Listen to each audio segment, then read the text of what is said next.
insya Allah dimuliakan Allah Subhanahu wa Ta'ala. Amin ya Rabbal Alamin. Tema kita, anak adalah investasi orang tua. Sekarang ini banyak sekali musim investasi.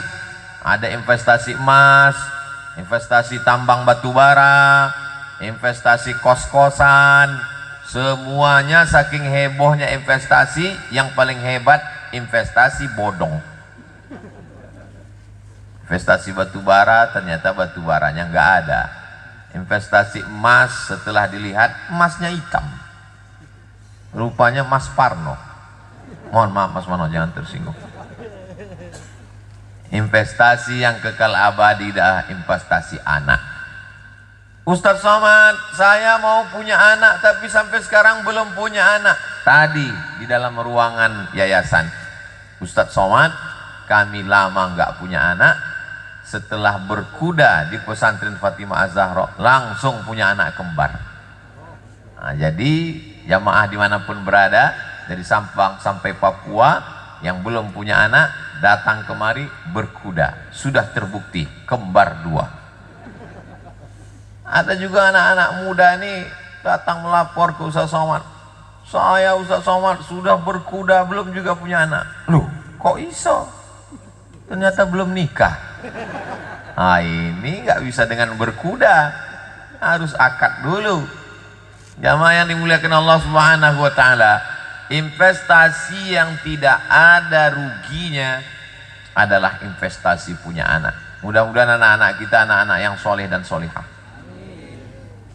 Dari mulai PAUD sampai habis selesai PAUD TK, habis TK masuk SMP, terpelihara, terjaga. Sekarang anak-anak nggak pandai ngaji, cuman nyanyi-nyanyi saja. Topi saya bulat. Dulu begitu, sekarang udah dibalik. Mak saya bulat. Kalau bukan bulat, bukan mak saya. Nyanyi sama nari. Nyanyi nari nggak salah. Tapi kalau sampai besar, remaja, dewasa cuman bisa nyanyi dan nari, ini anak-anak mau dibawa kemana? Makanya nyanyinya adalah nyanyi Al-Quran. Alif bata sajim ha kha. Yang dibacakannya, dilantunkannya adalah Al-Quran. Bukan cuman slogan, tapi sudah terbukti. Kalau kelas 6 aja bisa 16 juz. Ini kan sudah bagus ini Ustadz Zainal Abidin. Dari PAUD naik ke TK, naik ke SMP, kenapa nggak dilanjutkan ke SMA? Kan hilang hafalannya. SD 16 juz, 3 tahun SMP 30 juz. SMA-nya kemana? Khawatir nanti hafalannya hilang. Inilah Ustadz Somad, cita-cita kami bukan cuma SMA. Pesantren Fatimah Az-Zahra berdiri tahun 2009. Sekarang sudah 2022, berarti sudah 13 tahun. Kami maunya bukan cuma SMA, habis SMA malah maunya di sini ada sekolah tinggi ilmu Al-Quran, sehingga anak-anak ini setelah hafal Quran bisa ngerti tahfiz Quran, bisa tafsir Quran, dan dia nanti menjadi gurunya sekolah-sekolah. Sekarang menjamur rumah Quran. SDM-nya dari mana? Insya Allah di sini berdiri dari mulai PAUD, TK, SD, SMP, SMA, sampai ke perguruan tinggi di insya Allah. Amin. Dengan syarat dan ketentuan berlaku. Syaratnya mesti ada kelasnya, mesti ada asramanya. Tanahnya alhamdulillah sudah diwakafkan.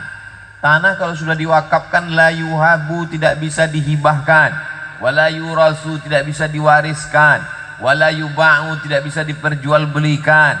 Pengelola wakafnya siapa? Yayasan. Saya wakafkan tanah ini seluas 1 hektar kepada yayasan, akan dikelola untuk umat, tunai. Saya terima.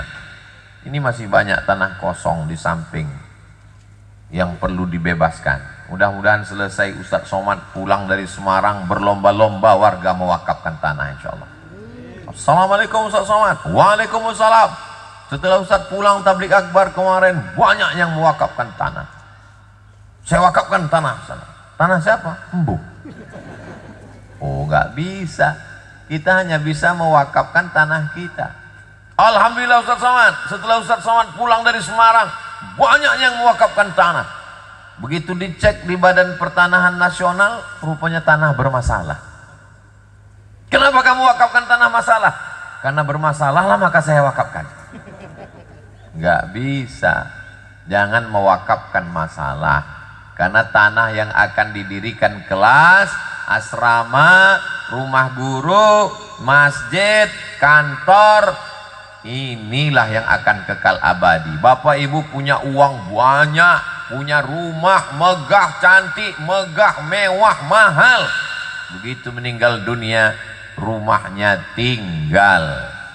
Kebetulan yang punya rumah ibu bapak, uangnya dicari bersama, peras keringat banting tulang, kepala jadi kaki, kaki jadi kepala. Begitu rumah dibangun megah, cantik, belum ditempati, ternyata ada yang lebih cepat daripada menempati rumah. Kasurnya sudah pindah, kursinya sudah pindah, kompornya sudah pindah, orangnya belum. Begitu mau pindah, malaikat maut datang duluan, pindah ke liang lahat.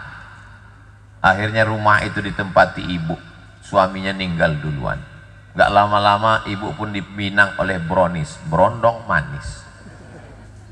Akhirnya kita hanya masuk ke liang lahat. Mohon maaf ibu-ibu, jangan tersinggung. Kira-kira kalau bapak ini meninggal, ibu mau ikut enggak? Jelas pak? Enggak katanya. Ustadz Somad ini Ustadz provokator. Saya tidak ingin bapak ibu menjadi marah, suuzon, kelahi, berantem. Saya cuma ingin mengingatkan kita dengan penuh kesadaran bahwa harta yang kita cari itu kalau meninggal berubah jadi harta warisan. Kenapa disebut warisan? Karena akan dipanggil, diambil oleh ahli waris. Harta itu menjadi harta gono gini. Kenapa disebut gono gini? Karena kau begono, aku begini. Kita semua akan mati menghadap Allah SWT. Rumah kita akan dibagikan kepada ahli waris. Walakum nisfu ma taraka azwajukum illam yakul lahunna walad. Hai bapak-bapak, suami dapat 50% harta istri kalau tidak ada anak. Ibu punya uang warisan 2 miliar. Amin. Dari bunyinya nggak yakin. Amin. Terlalu yakin. 2 miliar. Tapi harta itu diambil oleh bapak. Walakum, bagi kamu hai laki-laki suami, nisfu, setengah. Jadi kalau ibu punya uang 2 miliar, setengah untuk bapak, 1 M untuk bapak, yang 1 M untuk ibu. Orang meninggal untuk apa? Yang 1 M untuk ibu itu dibagi kepada ahli waris. Anak-anak, suami dapat lagi setengah gono gini, dibagi 2, pencarian bersama dari mulai nikah sampai meninggal. Kalau 1 miliar dapat jatah bapak, itu yang nangis cuma sebelah kanan, yang sebelah kiri melirik mana yang mau dipinang bulan depan. Untuk apa Ustaz ceramah ngomong begini? Saya mau mengingatkan bahwa kita semua akan mati berakhir, tapi ada satu yang akan kekal abadi. Mana dia? Tanah yang diwakafkan, dibangunkan asrama, anak-anak tinggal di sana, bangunnya jam 4, sholat tahajud, sholat subuh berjamaah 4.30, habis itu murojaah ngulang hafalan Quran, masuk kelas, kelasnya juga tanah wakaf, semen, batu bata, kerikil, batu, lalu kemudian sholat zuhur. Dari pagi sampai zuhur dia tetap sekolah, SD, SMP. Dia tidak hanya sekedar ngapal Quran, tapi punya ijazah. Zuhurnya mengalir pahala, asar mengalir pahala, asar ke maghrib mengalir, maghrib ke isya mengalir. Dari isya jam 10 malam santri baru boleh tidur, ngulang hafalan. Kita punya anak belum tentu dia baca Quran. Membacakan Al-Quran untuk kita paling-paling malam Jumat, itu pun kalau dia ingat. Pas 1 malam Jumat absen, berhenti. Kenapa dia nggak baca Quran? Real Madrid, Barcelona, Liverpool, Manchester United. Ada masanya dia berhenti baca Quran. Tapi kalau kita punya anak penghafal Quran, investasi, Satu hari anak-anak yang ngapal Quran ini mesti ngulang hafalannya 2 juz minimal. Maksimal ada yang 7 juz. 2 juz. Kata ibu-ibu, kalau cuma 2 juz, saya 3 juz Pak Ustadz. Juz melon, juz pokat, juz mangga. 3 juz Al-Quran. Satu hari 2 juz, 1 bulan dia khatam 2 kali. 1 tahun dia khatam 12 kali, kali 2, 24 kali dia khatam. Maka ini kebahagiaan luar biasa bagi orang yang anaknya menghafal Quran. Mudah-mudahan ibu-ibu yang anaknya sudah mondok, ibunya jadi sabar sehingga dia tidak jenguk anaknya 1 hari 3 kali. Ya, ada yang anaknya di pondok pagi dijenguk, siang dijenguk, siang dijenguk, sore dijenguk, malam nangis sampai matanya bengkak sebesar bakso. Suaminya sudah ngasih tahu, lebih baik kamu nangis sekarang, Bu, daripada nangis 20 tahun lagi karena anakmu pecandu narkoba, karena anakmu pezina, karena anakmu pembalap, karena anakmu LGBT, karena anakmu rusak maksiat dosa. Lebih baik nangis sekarang. Si ibu bukannya diam, malah lebih kuat lagi suaranya. Aku nangis karena aku yang mengandung, aku menyusukan, aku yang melahirkan. Akhirnya bapak kalah. Memang betul. Memang betul ibu yang mengandung. Memang betul ibu yang menyusukan 2 tahun. Memang betul ibu yang melahirkannya meregang nyawa. Tapi sayangnya ke anak bukan disimpan di dalam kamar. Sayang sama anak bukan dibuatkan satu kamar khusus, ada TV-nya. Nah, ini TV untuk kamu, ini gadget yang mahal, silakan main game online, judi online juga nggak apa-apa. Ini sudah siap 2 paket 4 giga. Itu bukan sayang sama anak, itu menjerumuskan anak ke dalam neraka jahanam. Banyaklah saya sudah ketemu jamaah yang macam-macam kejadian. Ustaz Somad, tolong doakan anak saya Pak Ustaz. Rabbana hablana minas solihin. Bukan doa yang itu Pak Ustaz. Doa yang mana? Doa supaya berhenti main game online. Oh, saya belum ketemu hadisnya. Belum pernah saya ketemu hadis dalam Sahih Bukhari. Allahumma inni na'udzubika min game online. Siapa yang belikan handphone? Saya Pak Ustadz. Siapa yang biarkan dia main handphone di kamar sendirian? Saya Pak Ustadz. Siapa yang biarkan dia main ke sana kemari di warnet nggak pulang-pulang? Saya Pak Ustadz. Siapa yang belikan dia paket 2 giga? Saya Pak Ustadz. Sekarang anak jadi kecanduan, yang salah siapa? Ustadz. Enak aja. Giliran salah saya. Ini kesalahan orang tua. Jadi kalau ada orang mengatakan kesalahan remaja, remaja itu salahnya mungkin 25%, yang 75% adalah kesalahan bapak dan ibunya. Anda ingin anak-anak Anda selamat dunia akhirat, selamat dari game online, selamat dari warnet, selamat dari narkoba, daftarkan segera ke pesantren Fatimah Az-Zahra Semarang sebelum tanggal penutupan berikut ini. Boleh dipotong, diupload ke Instagram. Kalau followernya masih sedikit, upload ke Instagram Ustadz Abdul Somad yang followernya hampir 7 juta. Yang belum follow, follow sekarang juga. Jamaah yang dimuliakan Allah Subhanahu wa Ta'ala, hari ini Bapak Ibu boleh tersenyum dan tertawa sampai masanya nanti. Dia kalau masih kecil masih bisa dijinakkan, tapi kalau dia sudah besar, dia bawa golok parang panjang, belikan saya motor, kalau enggak saya pancung kepala kamu. Otaknya sudah rusak. Disebabkan apa? Ganja, morfin, narkoba, macam-macam. Tolong doakan anak saya kena narkoba Pak Ustadz. Saya nggak punya doanya. Tolonglah Pak Ustadz. Akhirnya saya kasih nomor. Nomor siapa? BNN, Badan Narkotika Nasional. Tidak ada jalan lain. Masukkan anak ke pondok pesantren. Investasi akhirat. Yang kita harapkan anak jadi apa? Jadi pejabat, uangnya banyak, bagus. Dengan jadi pejabat dia bisa tolong pesantren tahfiz Quran, amin. Dengan jadi orang kaya dia bisa tolong fakir miskin, anak yatim sekolah gratis. Di pesantren tahfiz Fatimah Az-Zahra Semarang, anak-anak yang yatim, yang duafa, free, gratis. Makannya dari mana? Dari Allah. Begitu orang-orang yang ikhlas itu, nggak pernah menunjukkan. Berasnya dari siapa? Dari saya. Dia nggak mau nunjuk saya. Dari siapa? Dari Allah. Kenapa dia katakan dari Allah? karena rezeki itu datangnya dari Allah. Belum pernah saya ketemu dengan orang, ini anak-anak yatim pesantren kok bisa gratis? Dari tuyul Pak Ustaz. Tapi yang dimuliakan Allah Subhanahu wa taala, uang yang dicari pagi, petang, siang dan malam, ma'akal tafa'afnaita, yang dibelikan ke makanan busuk, wa malabista fa'ablaita, yang diberikan ke pakaian lapuk, dibelikan ke pakaian laku. Ini Ustadz Somad pakai batiknya bagus sekali.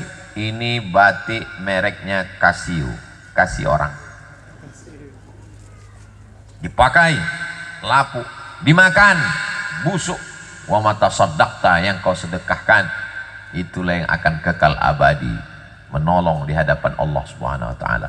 Di mana-mana kalau saya tausiah tentang penggalangan dana pondok pesantren, itu biasanya santri sudah siap-siap dengan kotak dan kresek bawa ke jamaah. Tapi di pesantren Fatimah Zahra Semarang unik, nggak ada pakai kotak, karena ternyata mereka langsung transfer banking. Luar biasa, transfer ke nomor berikut. Oh, nggak ada nomornya. Hah?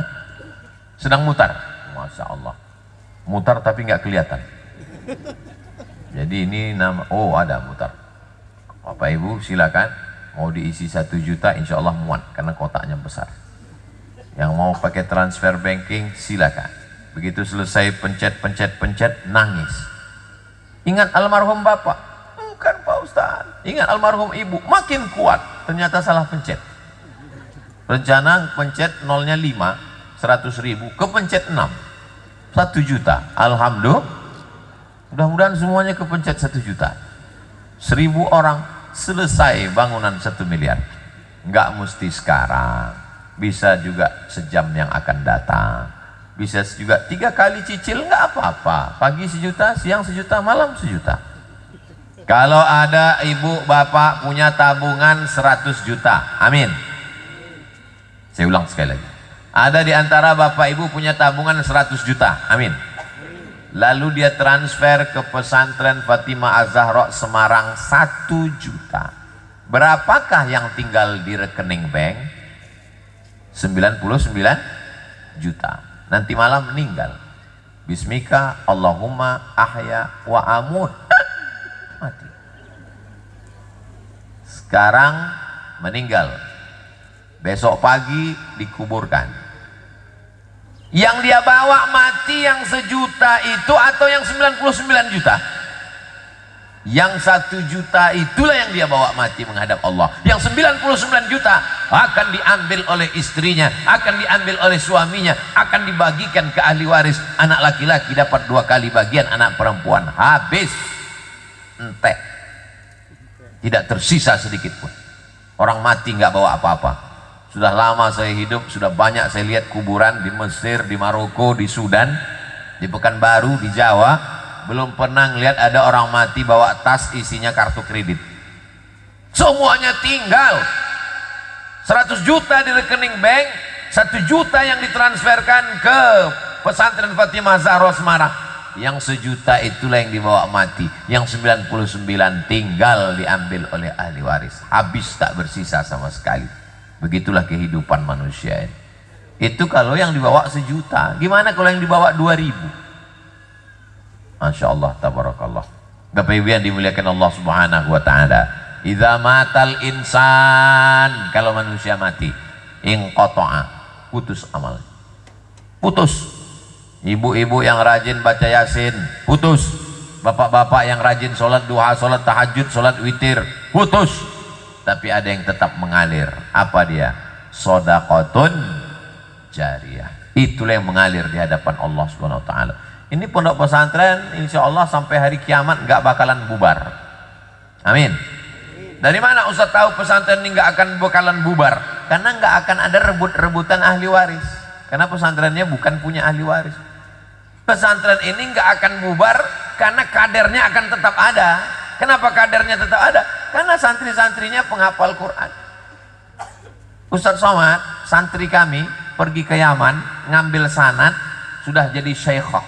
Syekhah artinya penghafal Quran yang dapat sanad sehingga dia bisa mewariskan sanad Al-Quran qiraat Hafs an Asim, qiraat Warsh, qiraat Kumbul, qiraat Ibnu Katsir, dengan berbagai macam variasi membaca Al-Quran.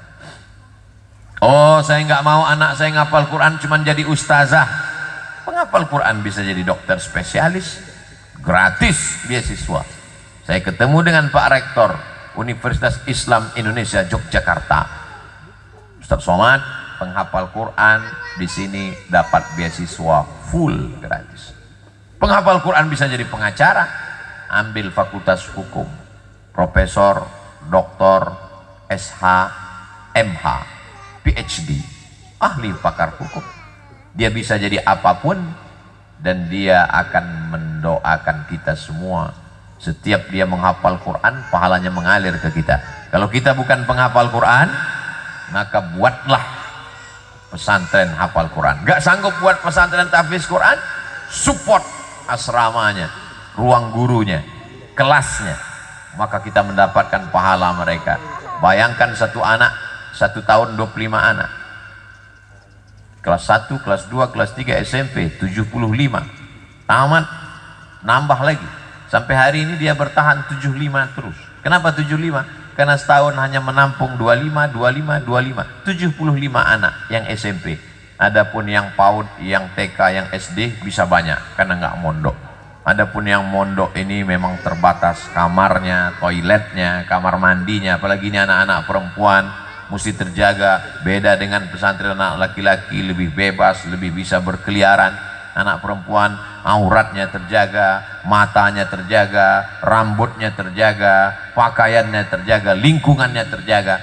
Maka investasi akhirat ini, kalau ada orang buat bangunan tiangnya retak, itu arsitek bisa ganti tiang baru. Kalau atapnya bolong, ganti atap baru. Tapi kalau sampai anak ini rusak, tidak bisa anak ini dimusnahkan.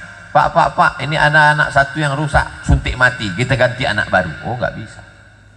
Ini anak dididik, dibentuk. Anak ini seperti bangunan bambu. Bambu itu bisa dibentuk melengkung. Pergilah ke tempat jualan tanaman hias.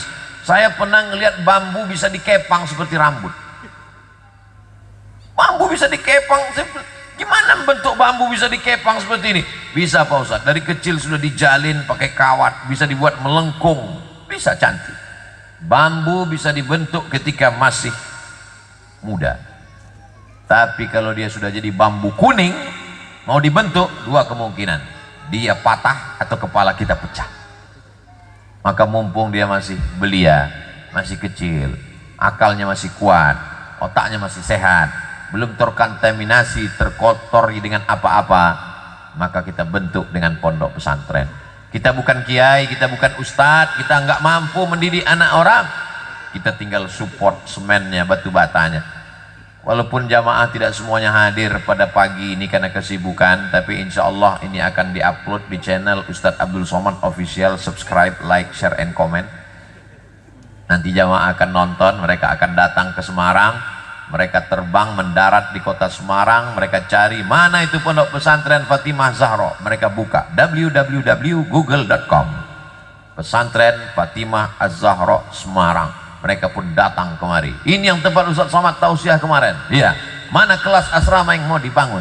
Berapa lagi yang perlu disupport? Berapa batu bata? Berapa batu kerikil? Berapa pasir? Berapa sak semen? Bapak mau bantu? Enggak, mau nanya aja. Bapak Ibu yang dimuliakan Allah Subhanahu wa ta'ala, saya amat sangat merasa terhormat, diberikan kehormatan. Kenapa? Karena kalau 1 tahun ada 25 anak, saya datang kemari tahun 2022, 25 anak ini hafal Quran, dan saya meninggal tahun 2040. Nampaknya banyak yang enggak setuju.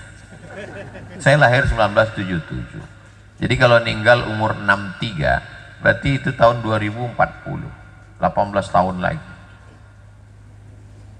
Berarti 25 kali 18, ada lebih kurang 500 anak penghafal Quran sampai tahun 2040. Anak-anak ini tiap hari baca Quran, mengalir ke Ustadz Zainal Abidin, mengalir ke ustazah-ustazah, mengalir ke wali-walinya, tapi ke Ustadz Somad juga mengalir. cuman nggak terlalu banyak, paling ya 0 berapa persen lah. Kenapa nggak banyak? Karena cuman tausiah sekali. Tapi ada di antara bapak ibu yang meletakkan batu pertama, tapi jangan jadikan batu yang terakhir.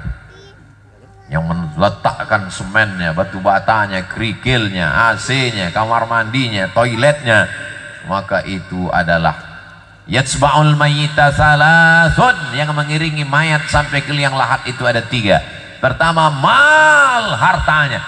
Kalau bapak ibu punya mobil, itu bapak ibu ninggal, mobilnya ikut mengiring, tapi cuman di pelataran parkir.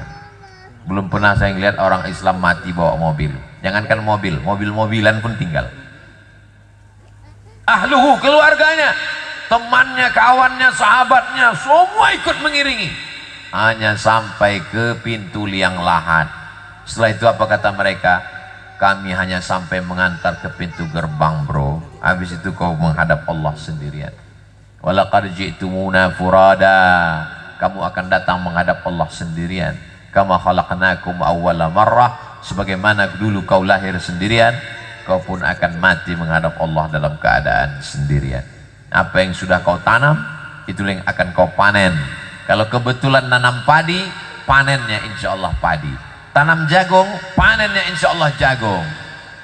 Tanam tebu, panennya insya Allah tebu. Tapi kalau tanam rumput, nggak akan pernah panen padi. Kalaulah nanam rumput bisa panen padi, itu lapangan golf udah padi semua isinya. Tapi kalau nanam padi, pasti akan tumbuh rumput-rumput. Memang kalau kita buat baik ini pasti akan ada rumput-rumputnya. Itu nggak usah kita urus. Itu memang sudah sunnatullah. Yang penting kita berbuat, yang penting kita beramal, ikhlaskan karena Allah, maka itu akan mengalir sampai kita mati. Anak-anak penghafal Quran ini akan bangun di tengah malam bertahajud, meneteskan air mata. Rabbil firli wali walidayya warhamhuma kama rabbayani shaghira. Selesai dia baca Quran, dia katakan, Allahumma ausil sawaba ma qara'nahu, ya Allah sampaikan pahala bacaan Quranku hari ini 1 juz untuk almarhum ayahku, untuk almarhumah ibuku, untuk almarhum Ustadz Abdul Somad yang pernah ceramah di pondokku, kata dia. Mudah-mudahan anak-anak ini ingat dengan Ustadz Somad. Amin. Gak ingat pun insya Allah malaikat akan mengingatkan mereka. Kira-kira anak-anak santri sekalian ingat gak dengan Ustadz Somad? Dari bunyinya gak ingat. Mereka anak perempuan, suaranya gak keras seperti anak laki-laki. Mereka mengucapkannya dari balik cadar. Mereka cukup bilang dalam hati mereka. Begitulah mereka menjaga kehormatannya. Sampai-sampai suaranya pun dia tidak ingin didengar orang lain. Wajah mereka tutup. Dulu perempuan menutup wajahnya, diejek-ejek, diolok-olok. Datang COVID, 2 tahun kita nutup wajah. Telinga pun maju ke depan, ketarik sama masker. Sekarang baru agak lapang dikit, muncul peraturan baru, pakai masker lagi. Somad kenapa nggak pakai masker? Takut nanti kedengarannya seperti kumur-kumur. Jamaah yang dimuliakan Allah Subhanahu wa Ta'ala, pertemuan kita di pagi yang penuh barokah hari ini adalah hari Kamis, hari diangkatnya amal. Kartu kuning sudah keluar. Hari ini hari Kamis, diangkat amal. Ya Rasulullah, mengapa engkau puasa hari Kamis ya Rasulullah? Turfa'u fihil a'mal. Hari Kamis amal-amal diangkat. Selama sepekan hari Kamis amal diangkat. Hari Jumat buat amal baru. Wa uhibbu an yurfa'a amali wa ana shaim. Aku suka ketika amalku diangkat, aku dalam keadaan berpuasa. Jadi amal Bapak Ibu hari ini, sedekah wakaf ini diangkat hari ini, ditunjukkan kepada Allah Subhanahu wa Ta'ala. Ustadz tadi ngomong puasa hari Kamis, iya. Tapi tadi Ustadz ngomong minum susu sapi Semarangan, ojo ke susu. Saya musafir. Ada aja jawabnya. Yang nggak bisa puasa jangan paksakan puasa. Yang nggak bisa baca Quran pejamkan aja mata. Yang nggak bisa sholat sunat, kakinya kena asam urat, duduk. Itu semuanya amal badan.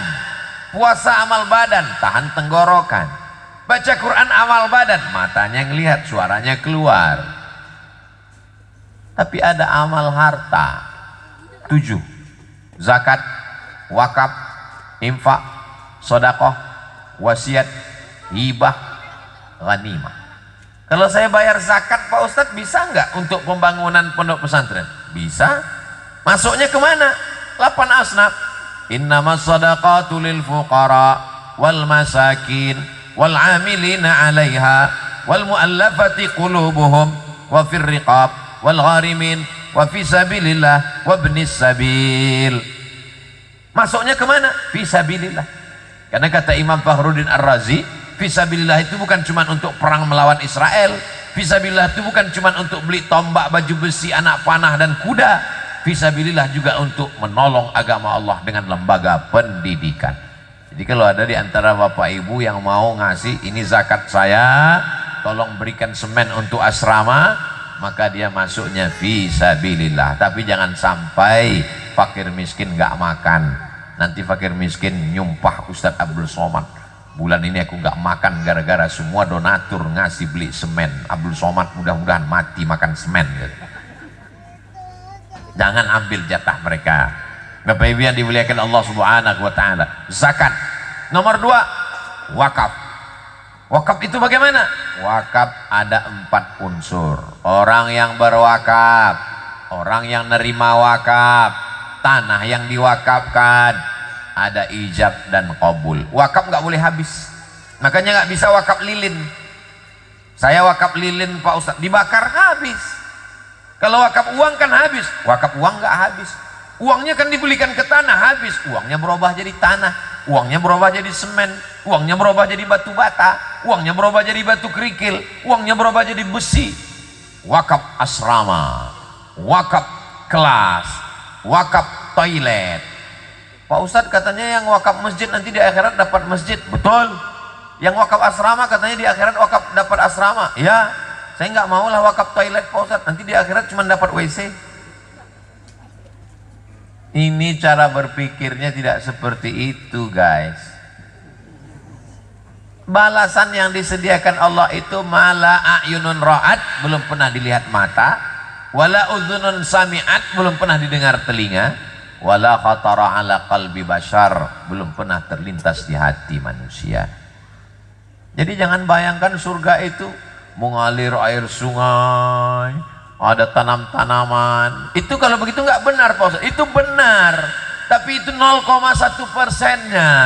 Bayangan tentang surga yang seutuhnya adalah a'dadtu li'ibadiyas sholihin, aku siapkan untuk hamba-hambaku yang soleh, mala a'yunun ra'at, belum pernah dilihat mata, wala uzunun sami'at, belum pernah didengar telinga, wala khatara ala qalbi bashar, belum pernah terlintas di hati manusia. Saya takut dekat-dekat dengan pesantren ini Pak Ustadz. Katanya pesantren itu sarangnya orang radikal, teroris, ekstremis, anti NKRI. Datang ke pesantren tahfiz Quran Fatimah Zahra Semarang, berkibar bendera merah putih. Begitu saya bilang berkibar, langsung berkibar. Tadi enggak. Luar biasa. Siapa bilang anak pesantren enggak cinta negara kesatuan Republik Indonesia? 10 November bergetar bumi Surabaya. Apa kata mereka? Bertakbir Allahu Akbar, sehingga Belanda pontang-panting, diperingati sebagai hari pahlawan. Orang lupa kenapa orang berani mati. Orang berani mati bukan karena dia gila, karena dia tahu dia akan mati syahid. Siapa yang mengobarkan mati syahid? Yang mengobarkan mati syahid adalah Hadratus Syekh Hasyim Asy'ari dengan mengeluarkan fatwa resolusi jihad. Orang yang mati membunuh Belanda, maka dia akan mati syahid.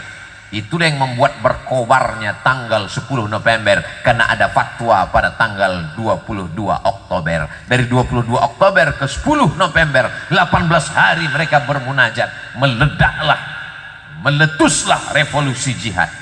Indonesia merdeka karena para kiai dan pondok pesantren. Allahu Akbar.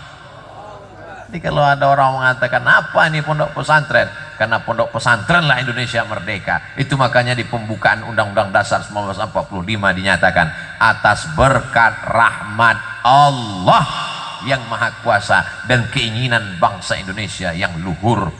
Bayangkan aja, kita cuma dengan bambu runcing, mereka dengan pistol, mereka dengan senapan, mereka dengan tank. Kenapa kita bisa merdeka? Karena kuasa Allah dan doa para kiai dari pondok pesantren. Innama amruhu idza arada syai'an ayyakula lahu kun fayakun. Akhirnya waktu juga yang memisahkan kita. Ustadz kok 10 menit lagi, 10 menit yang lalu sudah habis. Tadi saya mulai jam 6:30, sekarang sudah jam 7:15. Berarti kita sudah bersama 45 menit. Tapi biasa Ustadz 60 menit. Itu kalau ada tulisan di botol 600 ml. Bapak Ibu yang dimuliakan Allah Subhanahu wa taala, maka terima kasih banyak kepada ustazah-ustazah yang sudah mendidik anak-anak kami. Kami sendiri tak dapat membuat anak kami hafal Quran, tapi karena jasa ustazah yang luar biasa, akhirnya anak kita hafal Quran. Anak saya dikirim video jadi imam baca wailul lil mutaffifin alladzina idza iktalu 'alan nasi yastawfun. Meleleh air mata saya melihat dia baca Quran jadi imam masih TK. Ya Allah, saya datangi gurunya, mau saya cium tangannya. Begitu datang gak jadi saya cium. Kenapa? Ustazah perempuan. Ibu-ibu datang ke pesantren Fatimah Az-Zahra, temui ustazah-ustazah ini, cium tangannya, muliakan mereka. Ustazah bukan pegawai laundry yang mengurus pakaian kotor. Anak yang nakal, yang jahat masukkan pesantren, nanti keluarnya jadi baik. Pesantren bukan laundry. Pesantren adalah lembaga pendidikan. Dapatkan barokah-barokah guru. Bapak ibu yang anaknya sudah masuk pesantren, alhamdulillah. Yang sudah saya kasih tahu belum daftar, insya Allah. Yang sudah diceramain gak mau tahu, innalillah. Siapa yang bisa menyelamatkan anak kita? Narkoba, ganja, morfin, LGBT, virus HIV/AIDS, aliran sesat, radikalisme. Tidak ada yang bisa menyelamatkan anak kita. Benteng terakhir pertahanan kita adalah pondok pesantren. Sekolah-sekolah tidak bisa menjamin. Masuk jam 8, pulang jam 12, cabut ke mall, jilbabnya masuk tas, dibonceng sama pacarnya, dikasih minuman, disuntikkan penenang. Terjadilah apa yang terjadi. Musibah besar sedang terjadi. Jaga anak-anak perempuan kita, jaga anak laki-laki kita. Kita akan dituntut di hadapan Allah Subhanahu wa taala. Kullukum ra'in, setiap kamu pemimpin, wa kullukum mas'ulun 'an ra'iyatih, setiap kamu akan diminta tanggung jawab di hadapan Allah Subhanahu wa taala. Akhirnya saya ucapkan selamat buat Bapak Ibu yang anaknya sudah menghafal Quran. Selamat buat anak-anakku sekalian, para santri-santriah istiqomah di pondok pesantren. Aku lu qauli hadza astaghfirullah li wa lakum. Di akhir majelis mari kita sama berdoa kepada Allah. Mudah-mudahan yang berwakaf, berinfak, bersedekah dilimpah gandakan harta melimpah. Yang belum dibukakan Allah pintu hatinya, datang kemari mensupport melihat pembangunan pondok pesantren Fatimah Az-Zahra Kota Semarang. Ala hazihin niyah, untuk niat yang baik-baik. Mudah-mudahan kita mendapatkan keluarga sakinah mawaddah warahmah, anak-anak kita soleh dan solihah, menjadi mujahid fi sabilillah. Negara Kesatuan Republik Indonesia dijadikan baldatun thayyibatun wa rabbun ghafur. Ala hazihin niyah wa kulli niyatin salihah. Al-Fatihah. A'udzubillahi minasyaitonir rajim. Bismillahirrahmanirrahim. Alhamdulillahirabbil alamin. Arrahmanirrahim. Maliki yaumiddin. Iyyaka na'budu wa iyyaka nasta'in. Ihdinas siratal mustaqim, siratal ladzina an'amta 'alaihim ghairil maghdubi 'alaihim waladdallin. Amin.